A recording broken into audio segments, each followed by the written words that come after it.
Welcome to Health, Wellbeing and Lifestyle, where professionals in the field inform, educate and inspire the community to live the lifestyle they love. Our first guest today is holistic grief counsellor Gemma Kyriakou, and we're going to be talking about how to manage the grief and loss of a parent. Welcome to the program, Gemma. Thank you, Melissa. Thank you for having me. Everyone has a different approach to grief. How can we help people in this journey? The grief is a natural human response to the passing of a loved one. The death of a parent is probably one of the most significant losses that you will encounter. We lose our safety net when a parent dies, or both parents. And safety is a primal, basic human need. And when we lose that safety, it's often replaced with a fear, which is often anxiety, that comes out as anxiety. So everyone manages and copes differently with grief. Some people become withdrawn, some people very expressive, a lot of anger, and everything is validated. Everything that you feel, every emotion is important to express and feel in order to process. I would always suggest when a parent passes to reach out and speak to a trusted friend or your siblings, to keep the lines of communication open so there are no misunderstandings or grievances. You say that everyone approaches grief differently. Does that extend to different family members? And if so, what are the consequences? The consequences of a parent passing, especially when both parents have passed, as if there are, for example, minors and there are small children now left without their parents. This adds such another layer of emotional, extreme stress for the people that are left behind. When my mother passed away when I was 20, my sister was only 7, and her dad really wasn't in the picture at that time. So I was left with not a great support system, and having to navigate all the legal complexities and go through the correct channels in what was going to happen to, my sister that was only 7 years old, which added an extreme amount of pressure to myself that was only 20 years old and really didn't know how to navigate that. Can grief be shown in physical and emotional symptoms? Yes, absolutely, they can. You hold a lot of tension when you're grieving. That's a natural response. So that might result in headaches and migraines, especially if you're predisposed. Being tense in the back area, which will result in soreness, muscle tension, which is often a sign of, not feeling supported in that time of your life. Grief is very much held in the lungs. So that will come across with shortness of breath. That will show up as anxiety. That will show up as a panic attack, for example, when it's really just an intense stored emotion that needs to be released and it's trying to come out. With the anxiety, this is a very common symptom of the passing of a loved one because of such of the unknown of what is now going to come into your life. And if we don't keep on top of the anxiety, then we can start coming into depression. So it's very important to start recognizing what you're feeling and to reach out to people to keep those lines of communication open so we don't spiral and we don't go into a depression. So depression, it's a very common side effect of the passing of a loved one, especially a parent. There's so much unknown. So with depression, it may show up as self-isolation.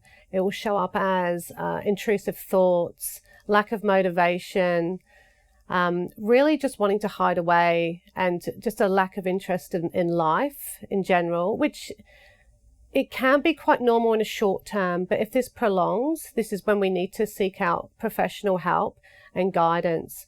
There can be cultural expectations and cultural consequences with the passing of a parent. Many cultures, religions require things to be done systematically, and now the siblings that are left behind may not necessarily agree with that.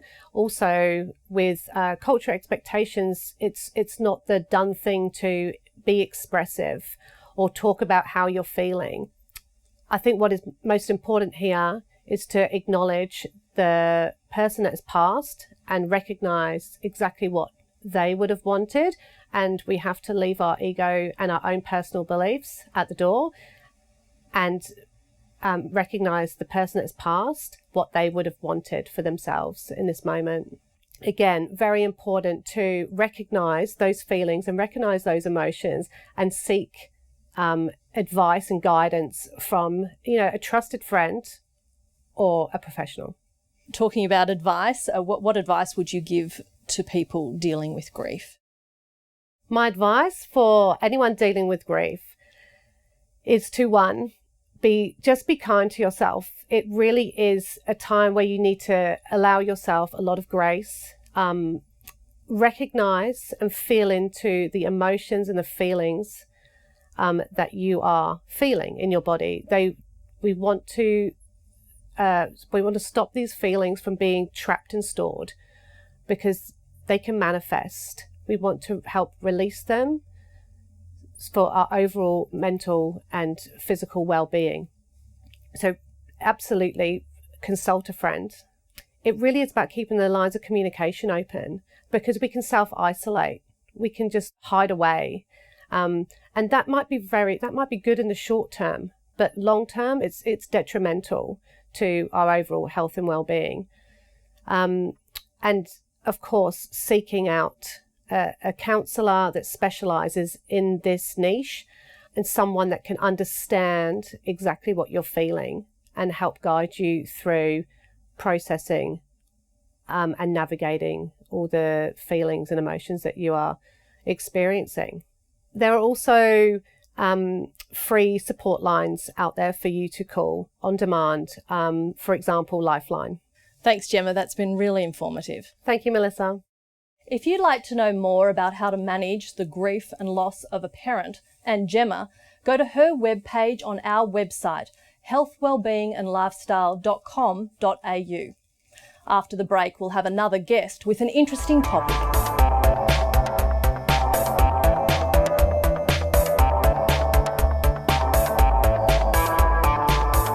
Stay tuned. After the break, holistic counsellor Barbara Jackson will be talking about the benefits of sound healing.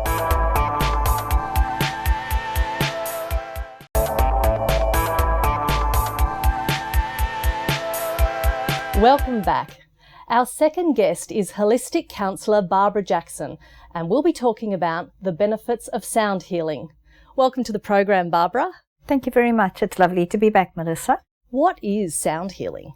Sound healing is where we tune into different tones, different sounds, different frequencies that may help us to feel a bit brighter, help us to calm down a little bit. So if we look at the history of sound healing, the Australian Aboriginal people started using didgeridoos for the benefits of sound healing 40,000 years ago. And what they were finding is this was helping people on many, many levels, mental, emotional, spiritual levels. And if we look through the generations, we look through the decades and the eons, people have used and continue to use sound in many ways that is beneficial. It may be looking at the Indian cultures who use chanting, they use gongs, they use sounds, and also even humming can be a very calming sound for us and bring us into our body. When we look at more cultures like the African cultures, they use a lot of the drumming. There's also the Native American cultures use the shamanic drums. And there's more research, medical and science, that is proving that different frequencies can help us medically, mentally, emotionally and spiritually. So using it, whether we are tuning into music ourselves, whether we are going to a specific class, whether it's one-on-one, whether it's in a group setting, what's happening is we then giving ourselves that time and that space to tune into vibrations. And the different frequencies connect with us on different levels. So we may, if we want to feel more upbeat, we may put some happy music on, some faster paced music. If we're feeling stressed and we want to just take a breath and calm down, we may find classical music or more soothing music. So with sound healing, what that is tuning in to those particular frequencies and taking us into a more relaxed, calmer state where we can let go of tension in our body. It can also help with stress, with anxiety, with depression, and also helping people to have more clarity and focus and balance in their lives, feeling a lot more grounded. So when we understand what type of sound resonates with us, we can then tune into it and find that it can help us in so many ways and on so many levels. Do you think sound healing is for everyone? Can everyone get some benefits? Absolutely. So when I started talking, I couldn't say 2 words together without stuttering really badly. My grandmother taught me how to sing my sentences, because when we sing, it's very melodic and the words flow into each other. When we speak, the words are cut off in between each word. And that is how I learned to speak without stuttering. You look at people on some of these programs, people who have Tourette's. They can sing perfectly and beautifully, and yet when they speak, the Tourette seems to elevate again. When I was pregnant with my children, I have cats, being an animal lover, and the cats would sit on my lap and up on my belly and purr, and the babies would sing and dance and move around a lot in my belly because they enjoyed that vibration. And it was gentle and it was nurturing. So when they were born, they were very comfortable around animals because they were used to that vibration and they found it soothing. They also say that when women are pregnant, to play soft music, to play soothing, comforting music. And even when our children are young, we may often put some soft music in the background, or what we call white noise, which is just a sound that helps them to go to sleep without that absolute silence.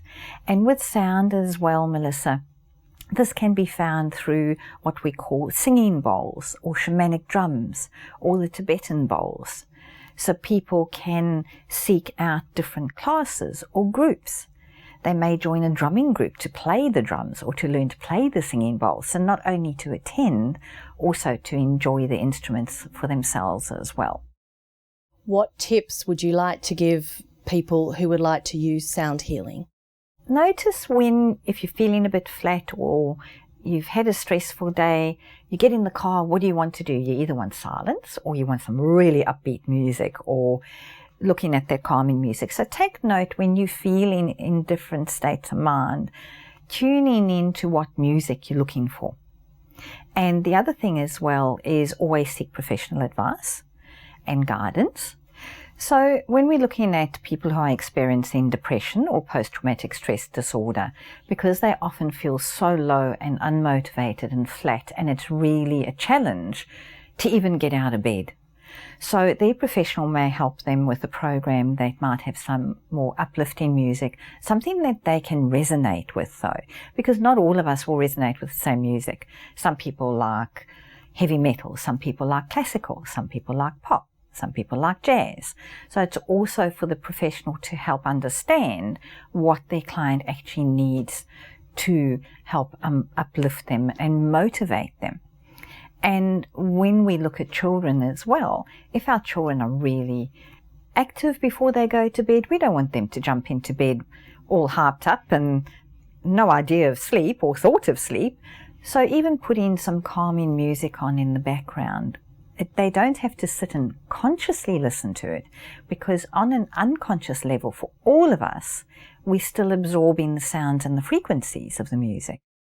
Even tuning into the sounds of nature, the birds, the sound of the wind through the trees. The next time you're out in nature, and if you hear the wind, notice where it's coming from, and you can actually hear the wind flowing through the trees, through the shrubs. And this is how people, even with nature, can take that breath and bring themselves into that calmer, more centered and grounded state.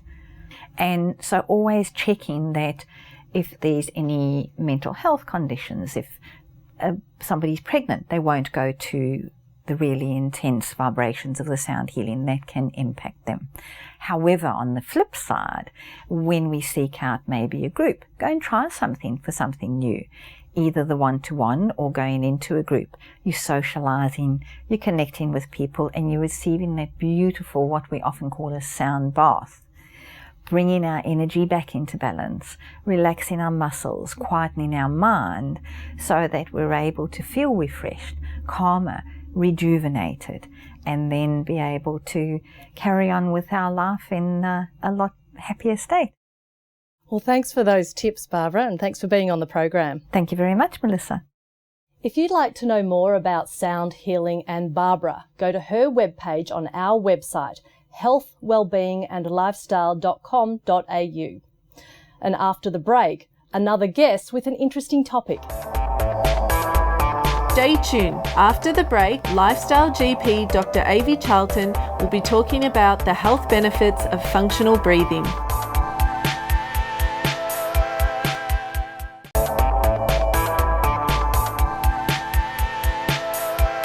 Welcome back. Our last guest today is Lifestyle GP Dr Avi Charlton, and we will be talking about the health benefits of functional breathing.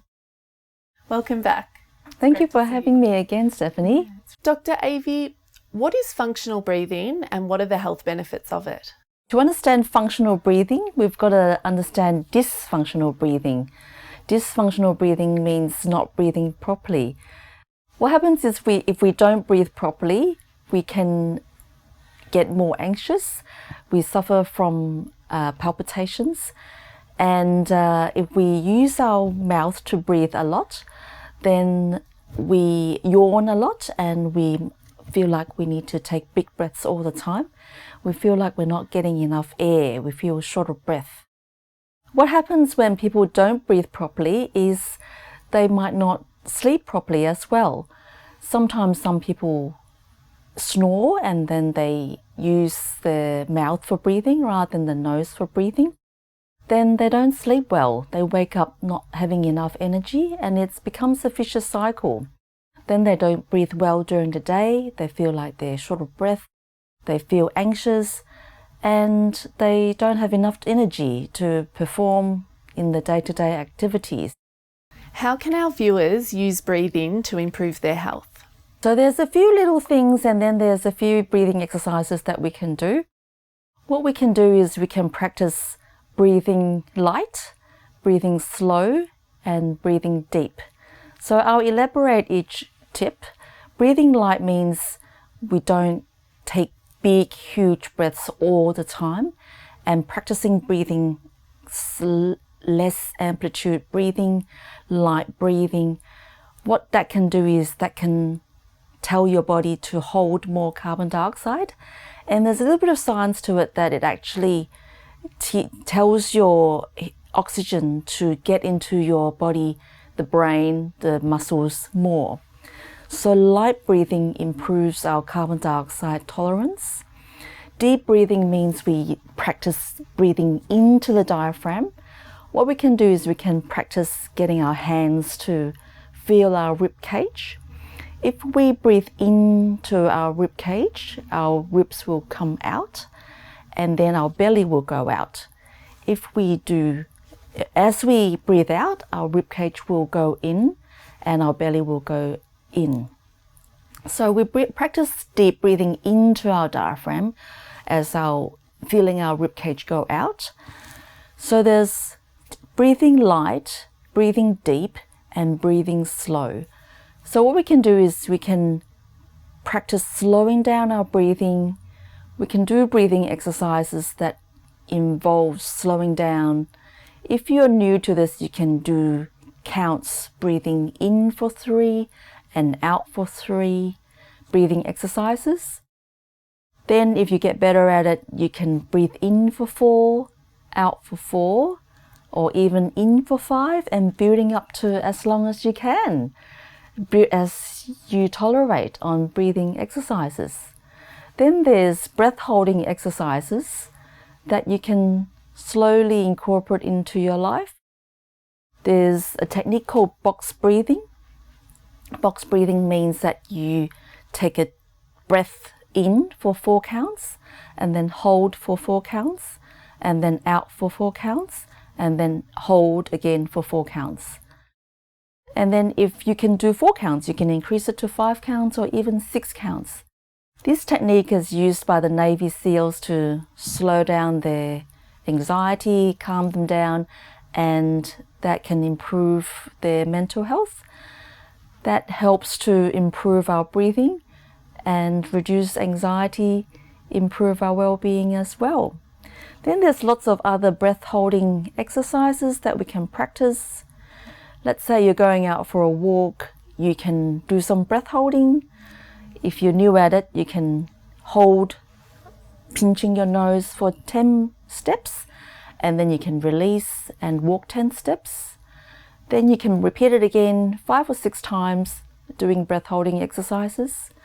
As you get better, you can increase it to 15 steps or even 20 steps. Then that helps to tell our body that we can hold on to carbon dioxide more. Then your body can learn to tolerate higher carbon dioxides. That actually gets your body, your muscles, and your brain to have more oxygen delivered. That in turn improve your mental health, improve cognition, and you function better. The more we breathe through your nose, the more you breathe through your nose at night when you're sleeping as well. We also talk about using mouth tape to tape your mouth so you don't breathe through your mouth at night, especially for those who don't know if you're breathing through your mouth at night. And some people worry about that they will suffocate if they're breathing through, if they have their mouth taped. There are lots of different mouth tapes. Some of them have a little slit that doesn't cover their mouth, and that might help you to get used to a mouth tape and practice breathing more nose breathing. In turn, that can help with better sleep and better function during the day. With children, what happens if the children breathing through their mouth is they can get facial development problems. If they breathe through their mouth too much, the jaw development isn't quite right, and they can get facial development problems, receding jaws, and they're more likely to need orthodontic treatment, braces. So what parents can do is they can remind their children to breathe through their nose more often, all the time. And even at night, they can mouth tape the kids. They might have to get used to it, and you can get special mouth tapes that has a slit in the middle. And there are exercises called buteyko exercises that their mothers can do games with the children, practice more nose breathing and even breath holding. What I suggest is people can seek help with professionals who are trained in breath work and breathing exercises, who talk about how to breathe functionally. So we can get the right guidance to talk about functional breathing, get the right exercises for breath work. In that way, you can get the right advice on how to breathe properly. Great. I'm going to be checking my breath for the rest of the day. That's great. Thank you for that information. Thank you, Stephanie. If you would like to know more about functional breathing and Dr. Avi Charlton, please visit her webpage on our website, healthwellbeingandlifestyle.com.au. That's all we have time for today. Goodbye until next week.